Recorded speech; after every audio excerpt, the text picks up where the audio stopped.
The legacy of a man, a true Nigerian soldier, statesman, and leader by excellence, former President Muhammadu Buhari. I should just touch the tip of the iceberg of my interpersonal relationship with him, which would give us a small glimpse into his persona. Life is full of coincidences. My father actually served with General Buhari when he was a lieutenant in 1963. I was 9 in primary 4 in Lafenwa, Abeokuta, 2nd Battalion.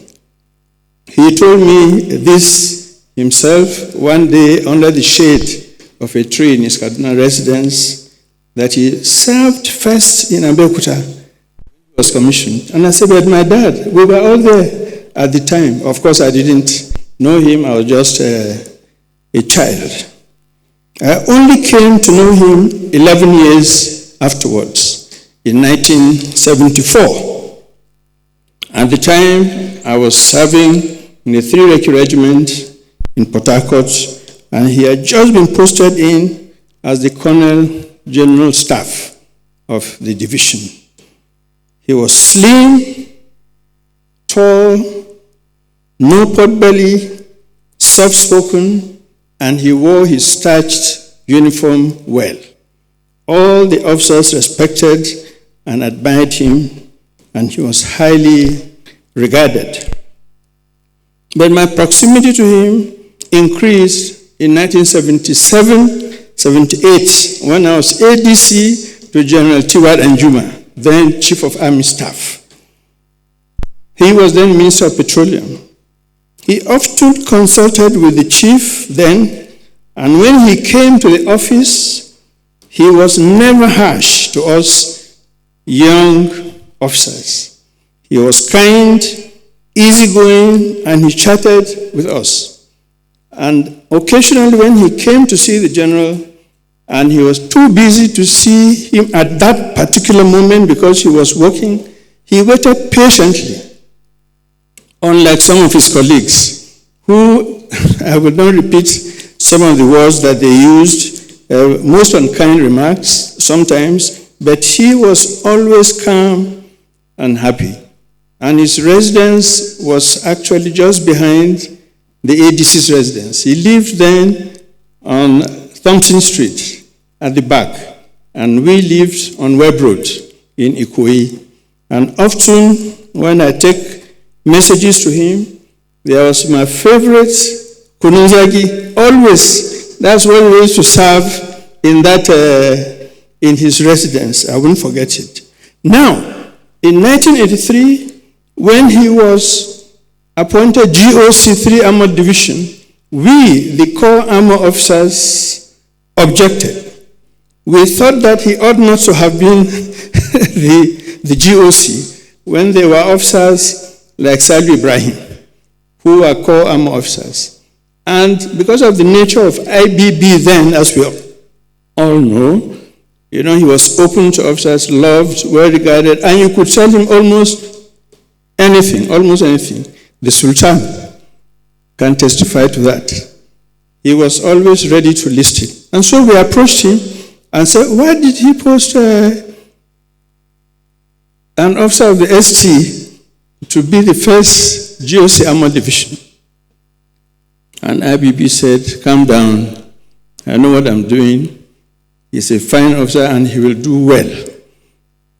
He soon proved that when the Chadians entered Nigeria and took over some of our islands, General Buhari relocated his headquarters to Maiduguri, took charge of the operation personally, and flushed the Chadians out, and actually went on a pursuit. He went within artillery range of N'Djamena. And if he had not been stopped, maybe today Chad would have been another state of Nigeria.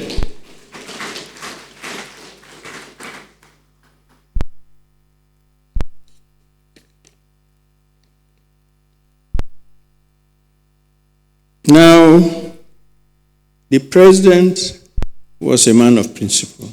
And when he takes a decision, he could be inflexible. No backtracking. Once he believes his reading is right, and have the example to present. In 1981, he was the president of the exam panel that sets the exam for captain to major staff college qualifying promotion exam. There were 190 of us that wrote that exam. The written exam has 6 papers, of which you must score 50% in each to pass. And out of 190 of us, only 3 of us passed. There was nothing that was not done to persuade him to adjust so that more people will attend the staff college. He refused. He submitted 3 officers, and he was told, but the staff college takes about 100. What do we do? He said, close the staff college course for 1981, and this thing to staff college. And he stood his ground. The rest, of course, is history. As it happens, throughout the period, he was a military head of state. I was away in America in the school, so I wasn't here completely throughout his tenure. But when I came back as military administrator of Lagos, he was chairman PTF. And we were now about to commission the asphalt plant. And I thought that with the record he set on infrastructure in PTF, he was the right person to invite to commission the asphalt plant. And so I flew to Abuja with my letter, presented it before him in his office, and requested if he could kindly commission the plant. He graciously agreed. On the day of the commissioning, as I was waiting for him in the airport in Lagos, I was going through the newspapers. The Punch newspaper of that morning had a cartoon of me and him. That cartoon depicted me pushing a wheelbarrow with trousers and singlet, sweating with a towel on my shoulder, building roads in Lagos. And it showed President Buhari far behind, opening his eyes and wondering, who is that man there? Then I said, I hope he has seen this newspaper today. And I told my people, please, because we are going to ride in the same car, don't bring any today's newspaper near to this car, send it off. And so he arrived, and I received him, and he was sitting in the car. And I thanked God. I said, I'm sure he has not seen that terrible cartoon. As we were driving along, he then turned to me and said, did you see the cartoon today in the Punch? And he burst out laughing. And I looked at him carefully to see whether it was a fake laughter or genuine laughter. And I found that it was genuine. He was really laughing. And the sense of humor was extremely, extremely high.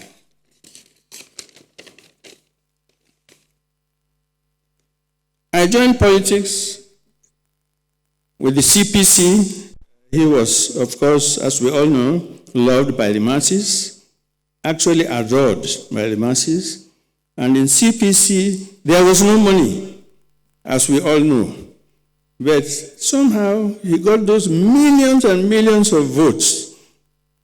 What did he give? The CPC gave 6.2 million naira. I ran his campaign in Adamawa, 6.2 million naira. That could not pay for arranging the venue of where he was coming to address us, talk less of the whole campaign. And when I called our treasurer, Sadia Umar Farouk, at the time, 6.2 million naira, what am I going to do with this? She said, count yourself lucky. Some states got 4 million, and yet people in droves came after him. My next pivotal crossing with His Excellency President Buhari was with regards to PASIDA, Presidential Advisory Committee for the Elimination of Drug Abuse. The brain behind PASIDA, of course, was Her Excellency Dr. Aisha Buhari, who is right here with us. And soon after he appointed me into NDLEA chairmanship, there wasn't one single request that I placed before him, not one, which he did not approve. Barracks, vehicles, arms, equipment, recruitment, everything.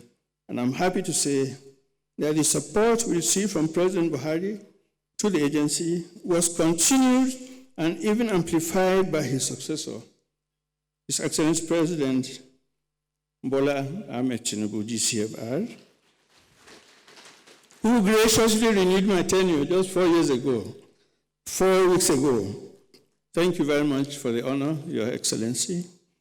And in closing, let me recall one important aspect of his character, which is encouraging subordinates and appointees. We made our largest seizure in the NDLEA in September 2022, 2.1 tons of cocaine. That is valued in today's 760 billion naira. And to my surprise, the president was in the UN in New York, and he actually phoned all the way to commend and congratulate us. And that went a long way in encouraging and raising the morale of our officers. And another aspect, quickly, is his generosity.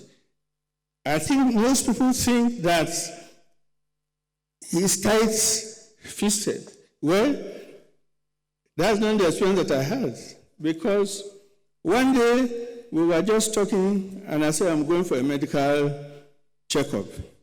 Then, as I was going out the door, he called me back. He said, I'm going to send to you. My mind never went that send was money. I thought it's an assignment that I was going to send.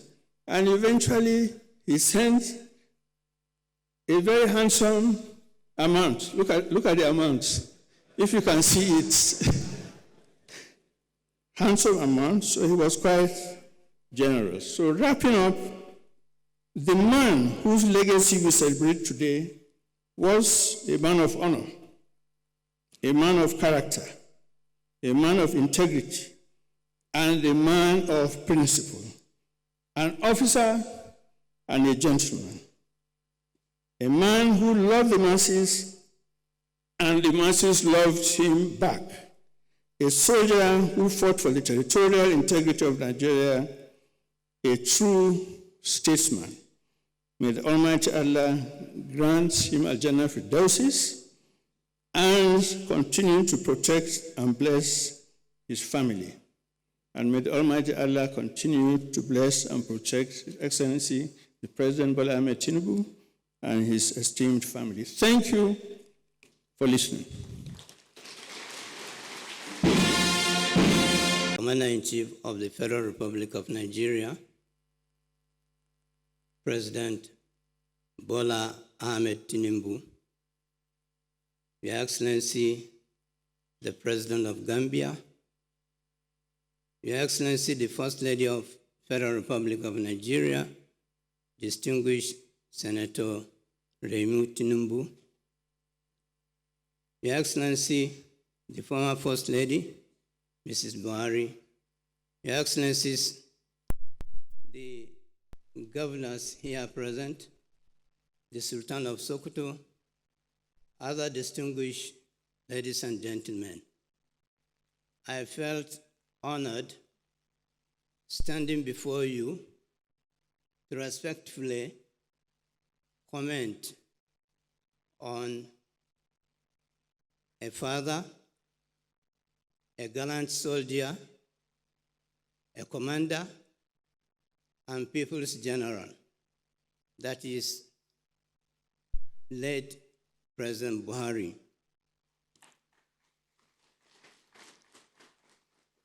You'll agree with me that even in death, General Buhari earned the respect and support or commendation of teeming supporters of his from all walks of life. This is even demonstrated here on this occasion or at this gathering, which was initiated by his loving wife, his children, other supporters, and endorsed by President Bola Ahmed Tinubu, who supported the occasion.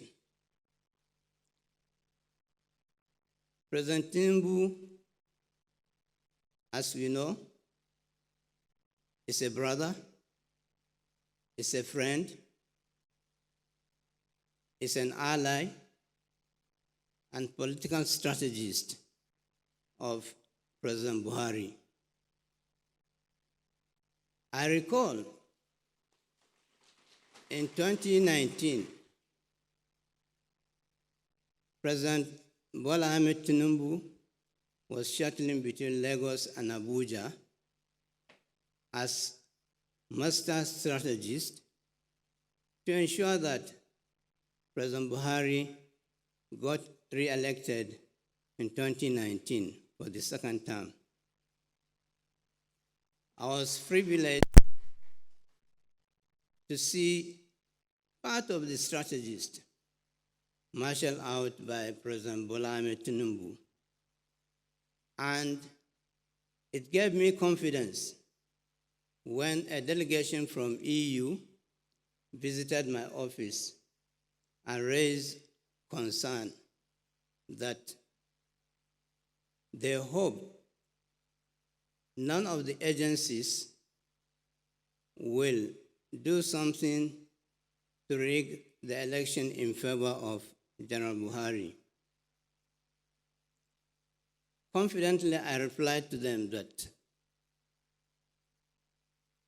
President Buhari has never and will never, ever ask anybody to rig an election for him.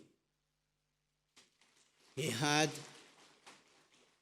his consistent number of votes from the time he started contesting for an election in this country. So as such, he will never do that.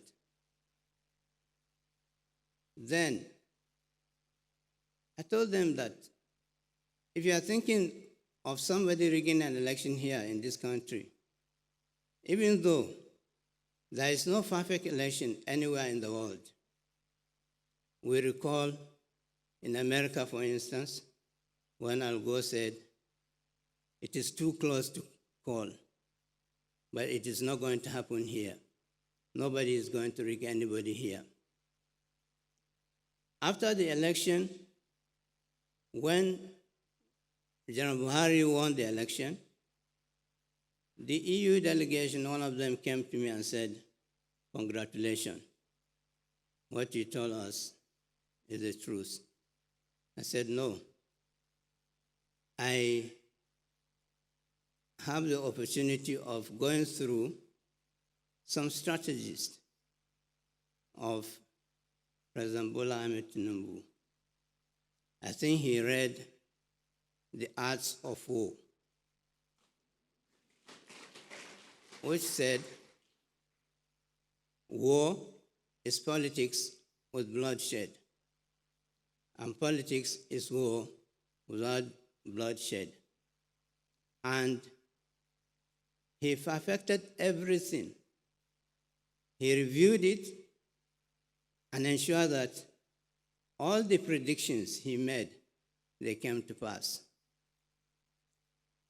The states that are considered with higher number of voters, Lagos, Kano, Bauchi, Katsina, and so on, all were cleared by President Buhari. And the moment you had this, you have an edge over your opponent. So they were convinced that definitely the election was free and fair. And that is the strategy we stood on. Let me just also tell you that during my working experience, or working under President Buhari, I learned a lot of things. One, aside from him being an honest person, very meticulous, he is a man of justice and fairness. You cannot write any report on him or bring any report on him on somebody, and then he will just accept it. He has to scrutinize it, ask you questions, and so on. So whenever we got to him, we felt you have to know what you are doing before you even start talking to him, because he will take you up. And especially the intelligence report, he will tell you that, look, I have so many sources to verify your report.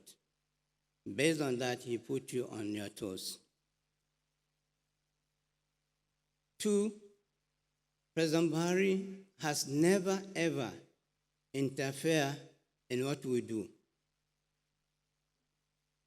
When he assigned us to investigate the petition against the then CBN governor, I went back to him and said, sir, in the course of this investigation, I will step on toes.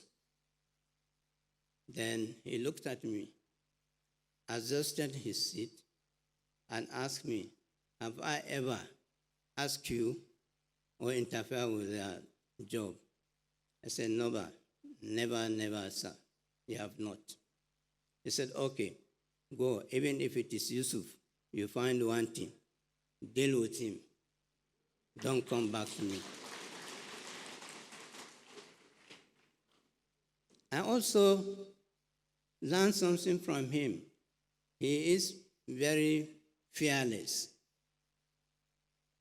On two different occasions, we had a report that if he attends an occasion in one of the states, or in Kogi, for instance, there will be a breach of security.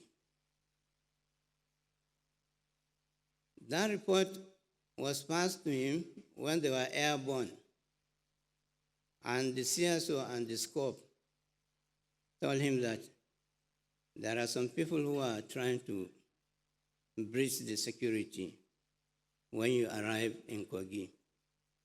So we better turn and return to Abuja. He said, I will not. I must attend that occasion. Then he looked at the CSO and said, tell your DG, why are you here? If you can't take measures to safeguard or to save lives and property, then you have no business being there. That forced us to take a lot of measures to ensure that that breach of security did not occur. As a matter of fact, the man who was there is a suicide bomber. He detonated himself elsewhere when he discovered that he cannot penetrate the venue. When he was to go to Maiduguri also, we alerted him of possible security breach. He said, no, he must attend, he must go. So on several occasions, when you tell him about the security report, he will tell you, why are you there? He challenged you. You must put measures in place to safeguard lives and property, not only of the dignitaries, but all and sundry. President Buhari has a sense of humor. When I went to him and said, sir, there is a social media report saying that, or inviting people to your wedding party. He looked at me and laughed. So I dismissed myself. When I came out, I said, well, this president is still a born-again Democrat. Instead of him to ask me to go and investigate the source of that report, he just dismissed it. And I said, well, he still believes in one man, one vote. That is, he will never add another wife. May God bless his soul. Thank you very much for listening. Well, congratulations for today. God bless you.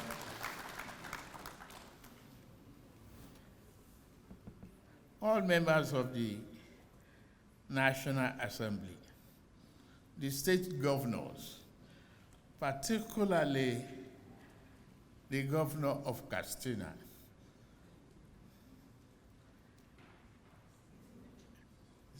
Kaduna, and all other governors here present. Members of the Federal Executive Council, members of the Buhari family, members of diplomatic corps,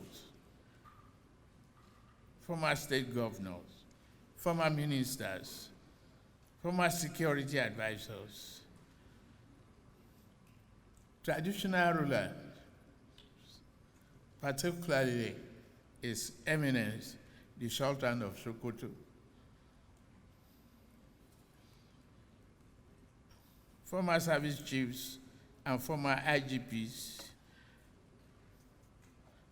the book author and reviewer,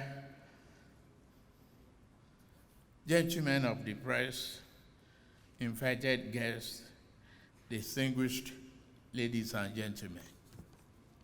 Today It is my profound honor to be here to celebrate the late President, Muhammadu Buhari, a leader who embodied quiet strength, discipline, and an enduring grace rooted in service to people, humanity, and the rest of the world. On this occasion of the launch of his biography, I extend the nation's warmest embrace to her, Aisha. You've seen so much, and you've supported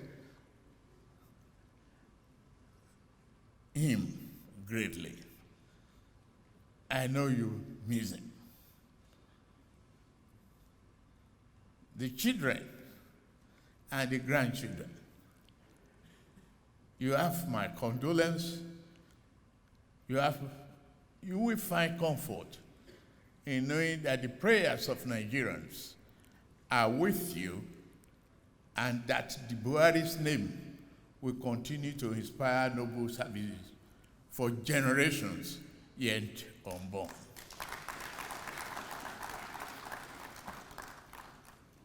The measure of a leader is simply not the offices he held or the motorcade that accompanied him. It was in what persists when rain falls silent. President Muhammadu Buhari left behind a reputation of integrity, a Spartan lifestyle, and the belief that public office is a trust and not a windfall. He was my friend, a compatriot, my partner. And I stand here not just, excuse me, as president, but as a brother, friend, and political partner who shared a journey with President Buhari throughout challenging times.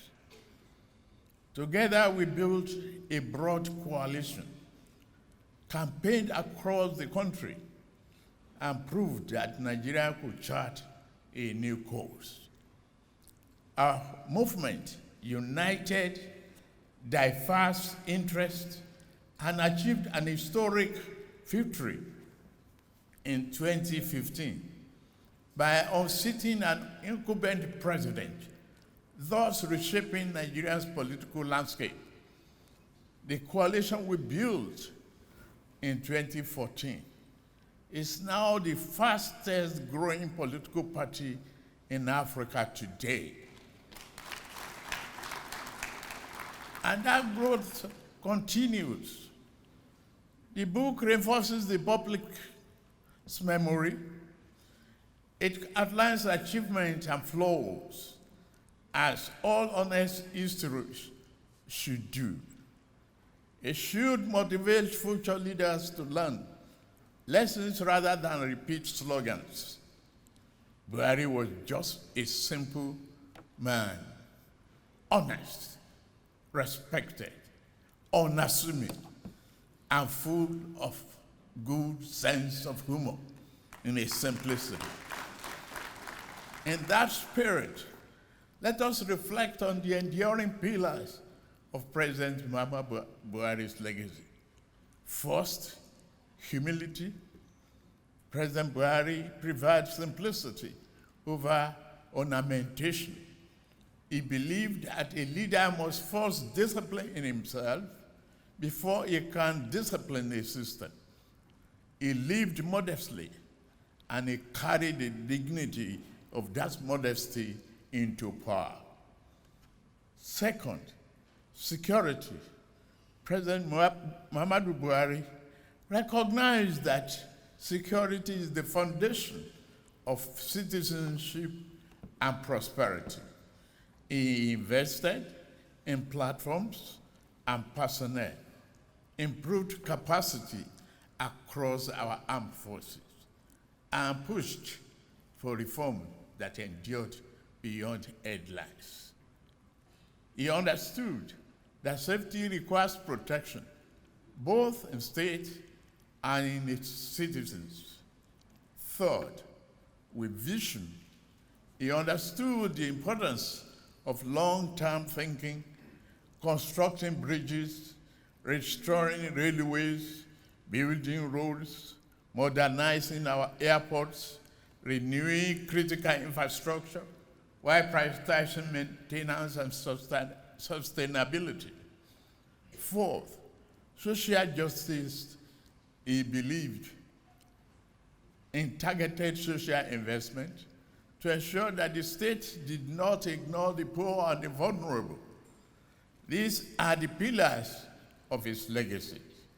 But a legacy is given greater meaning when those who follow choose to continue what has been started.